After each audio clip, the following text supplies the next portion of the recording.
Bonjour, bonjour, nous sommes dimanche. Aujourd'hui, on va faire un petit mélange. Habituellement, le dimanche, je fais du free talk et je fais parfois des vidéos. Je fais souvent des vidéos tous les mois sur les fascicules Panini. Mais là, les fascicules Panini sortant complètement en décalé, hein, tout ne sort plus en même temps. King in Black sortira à la fin du mois. Dawn of X a été décalé aussi à la fin du mois. Du coup, là, j'ai juste trois fascicules, trois pauvres fascicules qui traînent ici. Je me suis dit, je vais pas en faire une vidéo complète. Je vais juste en parler aujourd'hui à l'occasion du free talk du dimanche. Donc c'est une vidéo hybride entre, on va dire, je fais toujours pareil, hein. C'est exactement la même chose qu'à d'habitude. Je me pose devant une caméra de merde et devant un micro de merde et je raconte des trucs sur des bandes dessinées américaines. Donc, alors, ce mois-ci, là vient de sortir Star Wars numéro 6. Je ne vais pas m'étaler, vous savez que je ne le lis plus, ça ne m'intéresse plus. Le mois dernier, ça démarrait par c'était des nouveaux arcs narratifs. Donc là, c'est la suite des arcs narratifs du mois dernier. Donc si vous vouliez démarrer Star Wars, vous pouviez démarrer au numéro 5 le mois dernier. Et là, c'est vraiment la suite. Une couverture qui est signée par Daniel Acuna, qui est plutôt sympathique. On peut faire la blague, hein, la fameuse blague. Voilà. J'en dirai pas plus, les fans de Star Wars vont évidemment s'y retrouver, les autres, passez votre chemin. On va parler de l'éditorial après, chez Panini, il y a eu du changement dans l'éditorial. Avengers Universe qui est là, un très bon numéro. Alors très bon numéro, pas pour Avengers, parce que Avengers, je vous en ai parlé récemment. J'ai lu Avengers Hunter the Phoenix, qui est là, vous le voyez pas, il est rangé. J'ai lu donc complètement l'arc sur le Phoenix et franchement c'est pas terrible. Donc pour le coup l'épisode d'Avengers là ne sert à rien. Ça se termine par un cliffhanger en plus qui est complètement naze. Enfin j'ai trouvé ça hors de propos. En plus on essaie de retconner encore l'origine d'un personnage et franchement ça casse les couilles. Pardon, je suis un peu vulgaire mais non là, ça ne marche pas et j'y crois pas une seconde à cette histoire donc voilà. L'épisode de Iron Man est plutôt cool. On voit des personnages qu'on ne voit pas souvent réapparaître. Alors Scarlet Spider, oui, on le voit réapparaître régulièrement. Il va même réapparaître dans la série Amazing Spider-Man parce qu'a priori, je ne vais pas vous spoiler, mais il revient. On voit Misty Knight, on voit la gargouille. Alors la gargouille, ça fait hyper longtemps qu'on l'a pas vu et on voit Frogman, voilà, qui est là, Frogman. Une dream Team hein, qui a été les nouveaux Avengers montés par Tony Stark pour toujours affronter Korvac. L'épisode se termine par un cliffhanger et malheureusement on aura la suite de ce cliffhanger que dans 2 mois parce que le mois prochain Thor va prendre 2 fois plus de place, il y aura 2 épisodes de Thor. L'épisode de Thor, parle-en, il est vraiment très très cool, toujours Donny Cates et Nick Klein au dessin avec des pages qui sont vraiment très réussies. Cette double page elle est hyper cool. Et je vous montre pas la dernière page, mais la dernière page elle est magnifique, elle est hyper classe, elle est hyper fun. Et vraiment j'ai envie de lire la suite. Ça tombe bien parce que le second trade paperback du Thor de Donny Cates est dispo aux États-Unis. Donc là je viens de le commander sur Books ETC, je devrais le recevoir dans pas longtemps. Donc je devrais pouvoir lire la suite courant de semaine prochaine. Courant de semaine prochaine je pense. Donc ça c'est plutôt cool pour les épisodes de Thor et l'épisode de Iron Man et beaucoup moins pour l'épisode d'Avengers qui sert pas à grand chose. Voilà. Un truc qui m'avait fait marrer aussi. Ah ouais, donc je vous en parlerai après au moment de l'éditorial. Alors, Amazing Spider-Man, le numéro 5, à l'intérieur vous avez des épisodes de Last Remain. Alors à la fois Last Remain, est-ce que je les ai là derrière? Moi je les ai derrière. Hop là je vais vous montrer. J'enlève ce magnifique print de Jonah dont on parlera bientôt.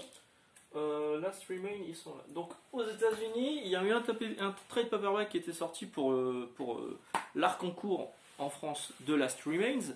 Alors Last Remains, ça a été traduit en français par Les Derniers Restes. Je trouve ça bancal un petit peu. En fait, j'ai fait le test. J'ai tapé Last Remains sur Google, j'ai mis Google Trad et la première occurrence, la première réponse, c'était Les Derniers Restes. Voilà. Mais je trouve ça plus logique en fait d'appeler ça les derniers vestiges et puis ça sonne mieux en plus, mais eux ils ont opté pour Last Remain un peu comme pour Lamser pour Kindred, voilà, donc Last Remain aux États-Unis c'était sorti dans un TPB avec l'intégralité de l'arc Last Remain des épisodes 50 à 55 de Amazing Spider-Man et il y avait Last Remains Companion avec tous les épisodes Last Remain 50 LR 51 LR, ça 52, 53, LR pour Last Remains, des épisodes à part qui se lisent en parallèle, qui sont beaucoup plus passables.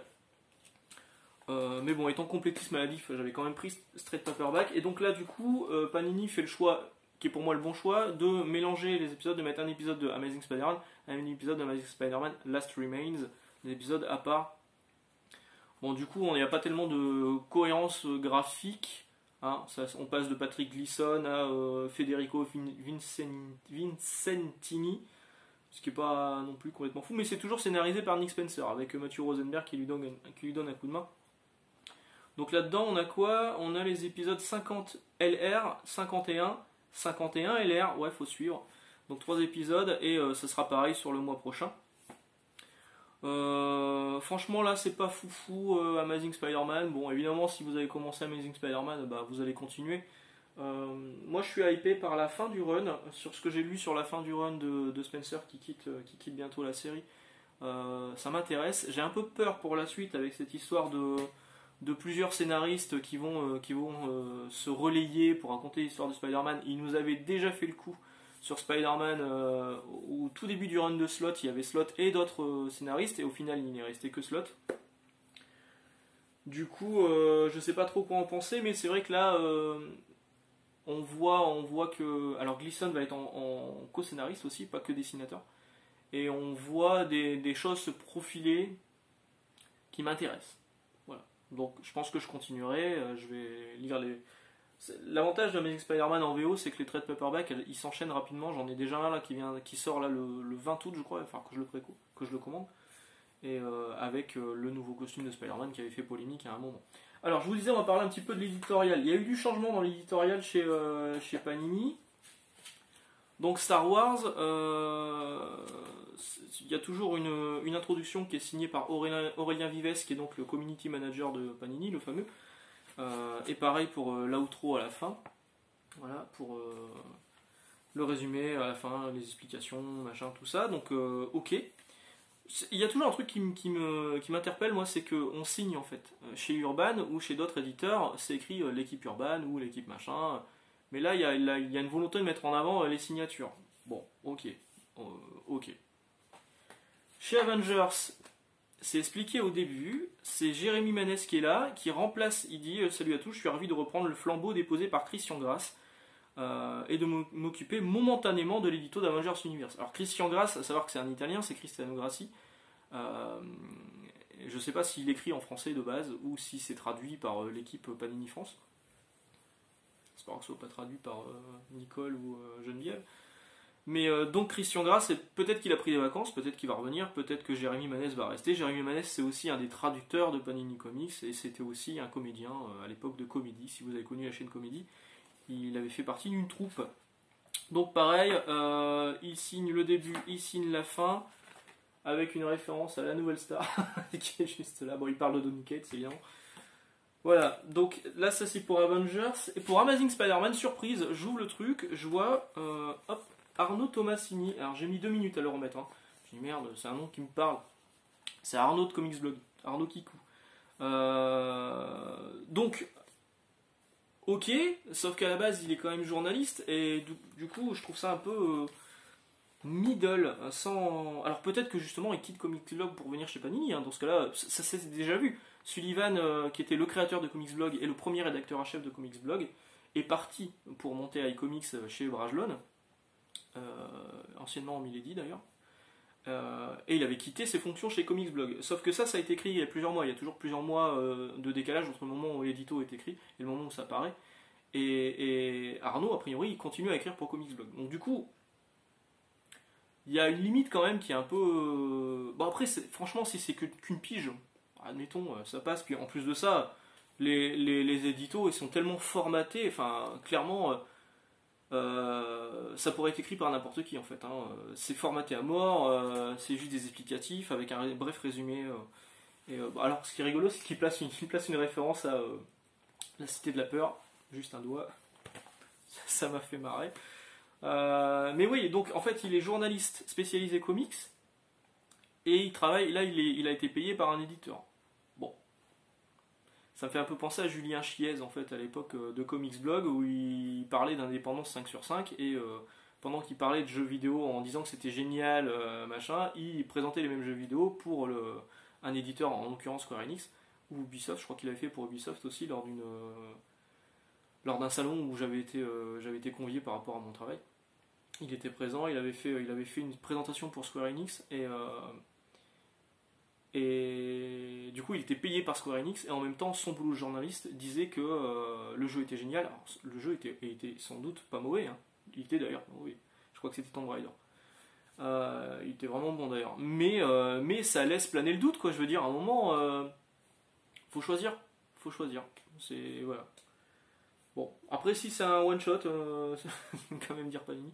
Si c'est juste un coup comme ça, parce que je sais qu'il est pote avec Aurélien Vives et que son pote a voulu faire croquer pendant que Christian Grasse était en vacances, bon, pourquoi pas. Mais s'il a tendance à revenir et à continuer à écrire pour Panini, et, il fait ce qu'il veut, hein. Mais pour moi, il y a un choix à faire. Pour moi, il y a un choix à faire. Après, ça change rien. Dans l'absolu, ça change rien. L'édito, il est ce qu'il est. Ça change rien à l'histoire, mais c'est juste que. Après, il avait été traducteur, Arnaud, sur. On va s'appeler Arnaud, ça me bien en plus. Il... il a traduit Big Girls chez 404 et j'avais souligné que la traduction était de qualité. Mais là, donc il avait été payé par 404 et il avait eu la bonne, on va pas dire bonne idée, mais il avait eu la conscience professionnelle de ne pas signer la critique de Big Girls. Il l'a laissé à Corentin, qui est journaliste aussi chez Comics Blog. C'est lui qui avait signé la critique. Il n'a pas signé lui-même la critique du bouquin qu'il avait traduit. Ça aurait été un peu middle. Mais là, du coup, c'est pareil, on peut se poser la question. Évidemment, il critique pas, il va pas faire des reviews sur Amazing Spider-Man. Mais ça veut dire qu'il a certainement des infos de chez Panini, peut-être qu'il ne partage pas. Je sais qu'il souhaite garder une bonne relation avec les éditeurs et qu'il attend toujours que les éditeurs partagent des infos officiellement avant d'en parler. Alors que les infos, on les trouve déjà d'avance sur les listings de sortie chez Amazon, Fnac, Décitre, etc., etc.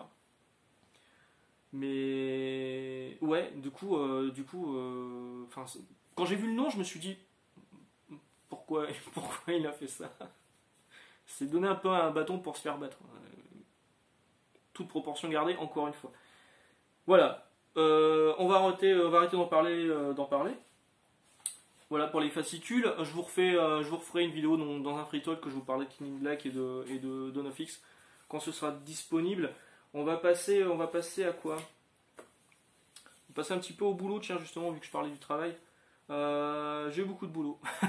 J'ai beaucoup de boulot parce que mes deux collègues et amis, mon amie Aurélie et Manhattan, est en vacances. Elle revient la semaine prochaine, mais tout mon planning a été un peu chamboulé. En plus de ça, là, je suis sur les deux secteurs avec la BD, vu que ma collègue de la BD est en vacances et pareil revient la semaine prochaine.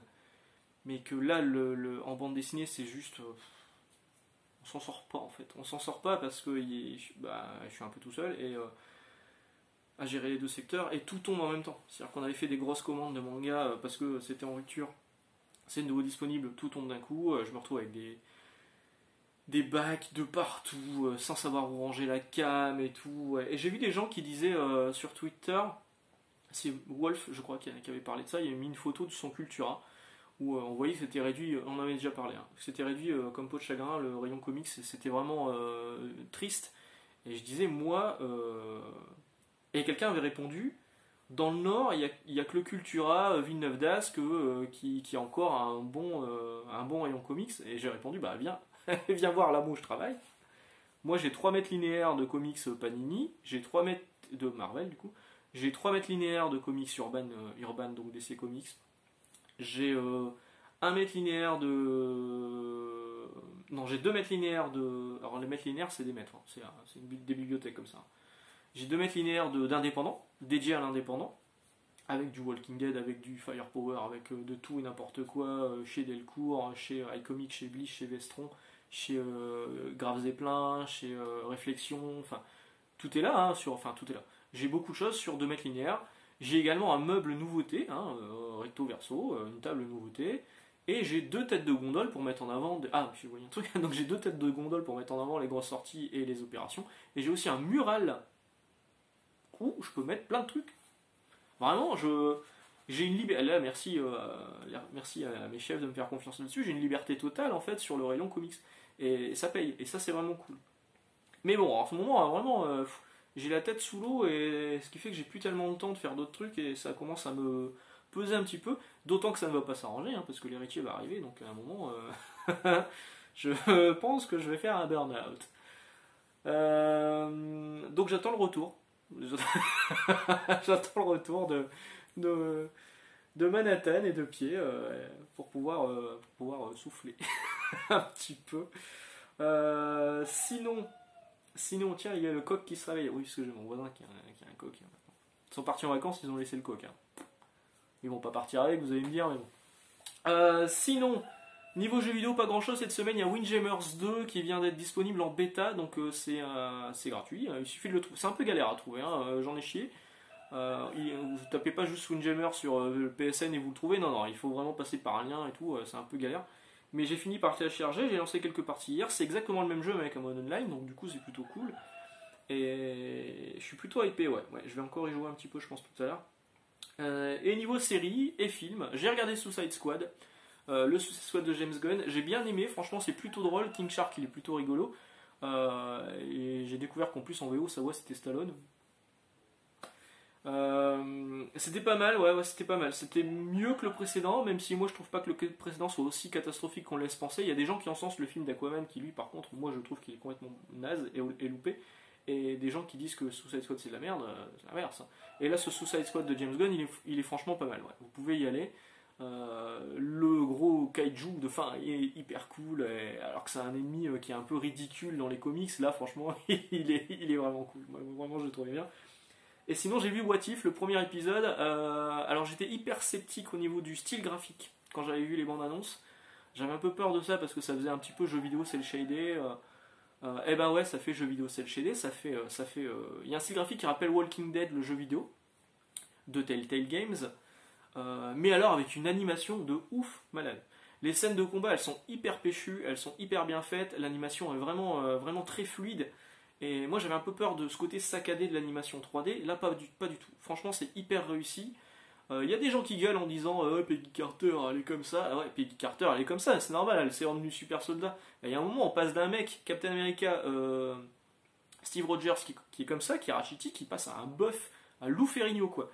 Et ben c'est pareil pour Sharon Carter. À un moment c'est juste une nana qui est quand même un peu physiquement sportive, on voit qu'elle est elle est bien quoi, elle s'entretient. Elle se laisse pas aller quoi. Et elle est militaire, c'est normal. Et évidemment, quand elle prend le sérum de super soldat, elle devient comme ça. C'est normal, c'est logique en fait. Et puis moi je trouve qu'elle reste carrément sexy comme ça, elle est carrément bien. Hein.